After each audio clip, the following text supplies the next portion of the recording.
Santa Monica recycling runoff. And new colors for those who serve and protect. We've got the scoop on the hottest new original musical in town. It's right here in Santa Monica. Stay tuned to find out. These stories and more coming up. I'm Tamara Henry. And I'm Marc Istook. Welcome to Santa Monica Update. Santa Monica Update, your source for local news in Santa Monica. Topping our show, another tool to reduce runoff. It was only a test, but it could help save water and keep toxic runoff from going into the ocean. I wish I had talent like that when I was in middle school. Well, what about right now? Well, okay, I wish I had talent like that now, but that's not the point. Well, the point is that these young stars of tomorrow have a lot of support for their efforts, and the performance is sponsored by the Lincoln Middle School Parent Teacher Student Association, a mouthful. Yeah, and didn't the director and composer even write the musical? Well, that's right, they did indeed, and you can catch your friend in Hollywood this month on April 27th and 28th at Lincoln Middle School. Showtime is at 7 p.m. Showtime, all right.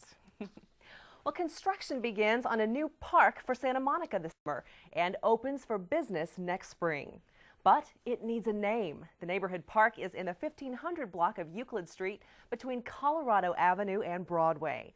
Now, if you've got an idea for a name, submit your suggestion to the city by April 26th. Then you can use the online form or email or fax.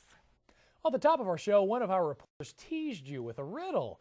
Well, I'm not going to hold you in suspense any longer. The answer is Santa Monica's very own 2006 Olympic pairs figure skaters, John Baldwin and Renee Inouye.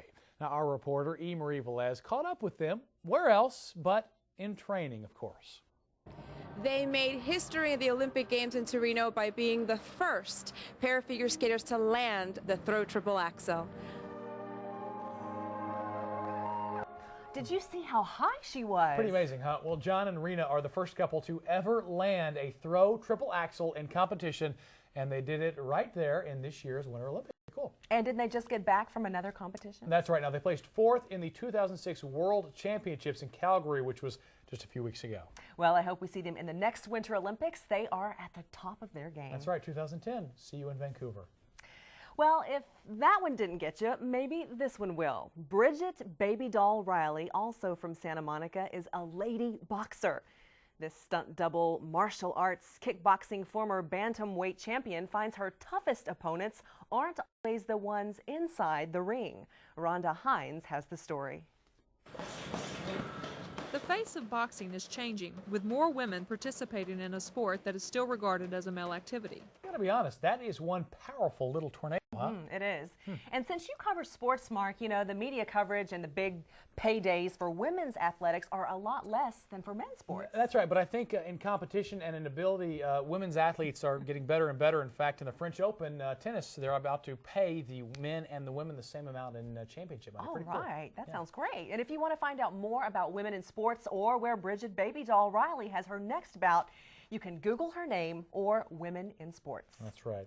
Over the last year, we've learned about the many cool unsung places along Pico Boulevard. Well, how about one of the biggest, Santa Monica College? Anthea Raymond has the first of 2 reports for us. I am 16, going on 17. I know that I For Santa Monica Update, I'm Anthea Raymond. Oh, what a place, huh? Well, the new president at SMC definitely has a lot to work with over there. Lucky guy. You're right, and Anthea will be back to show us more on an upcoming show. Lucky us. There we go. Well, Santa Monica is PETA's pet. The People for the Ethical Treatment of Animals, PETA, has ranked the city as the 5th most vegetarian-friendly small city in the nation. Pretty cool. Each spring in Clover Park, the city of Santa Monica presents the Santa Monica Festival, a celebration of our community roots. The festival is coming up in May, and here to tell us what we have to look forward to is Hamp Simmons, Cultural Affairs Supervisor for the city of Santa Monica. Hamp, welcome to the show. Well, thank you. So tell me, how many years has this festival been going on? Well, this is its 14th year. Next year, we're planning on celebrating our quinceañera. Quinceañera. Which is 15 years. All right, 15 Yes. years. So tell us about it. When and where is it? And well, it'll be on May 13th in Clover Park, which is 2600 Ocean Park Boulevard. We start at noon, and it'll go until about dusk, or 6 o'clock. All right, so a full day. What all is going to be planned? Oh, it's going to be great. This year we've got Brazilian music and klezmer music. And all of that is live? Yes, all live. All right. Music from North Africa, Spanish, Latin America, and then we have a youth stage that has nothing but youth from Santa Monica. We'll have kids from the high school and kids from the Santa Monica Music Center and some kids from the Miles Playhouse's Downbeat. All right, Downbeat. Now tell us about that. Well, Downbeat is a program that the City TV and Cultural Affairs does, where kids come and perform at Miles Playhouse poetry and music, and it's like American Idol, only it's local. And so the winners of Downbeat get to perform at the festival. Well, that type of show is very popular, so that's going to be a big draw and fun to watch. It's a lot of fun. So they'll have the winner announced there, right? Yes. All right.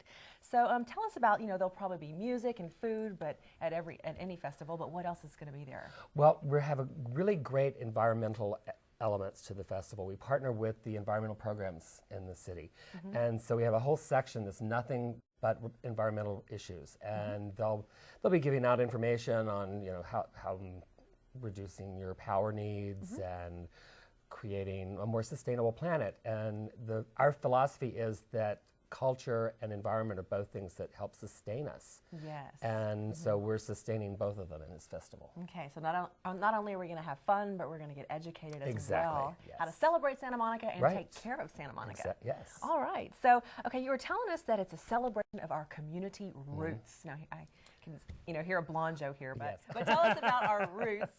What are our Santa Monica roots? It's very interesting. Santa Monica has a very interesting history as far as ethnic diversity.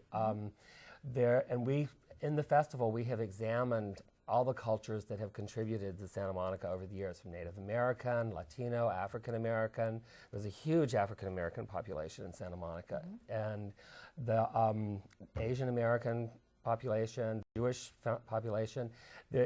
We've got a very diverse community in many ways, and we try to explore a bit of culture from all of those communities every year.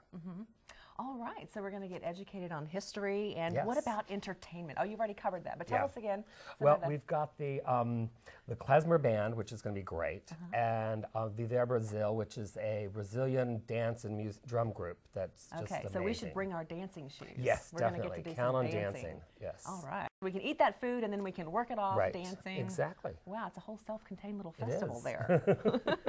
So tell us about kids. Now, families are going to be coming. Are there specific things that kids can do to get rid of all their energy? We will have a series of workshops from the 18th Street Arts Center and Santa Monica Museum of Art, where kids will be creating their own artworks the day of the festival that they can bring home with them that day.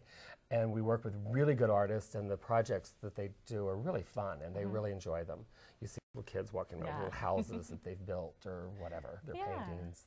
All right, so is there anything, I know what I wanted to ask you. Are there going to be any city officials there?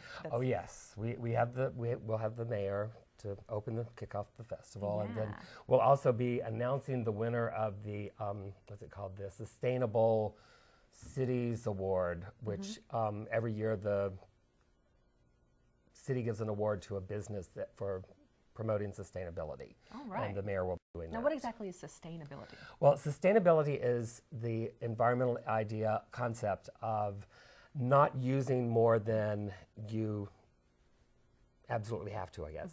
Right. It's kind of being frugal a little bit, exactly. right? Okay. Yes. Not making a bigger imprint on the society than you have to. I see. Not taking away anything. Yes, very good. Well, is there anything else that you wanted to tell us about the festival? I'm excited. Yeah, I just hope everybody comes. It's really great. We're going to have a great lineup and a lot of fun, and looking forward to seeing everyone.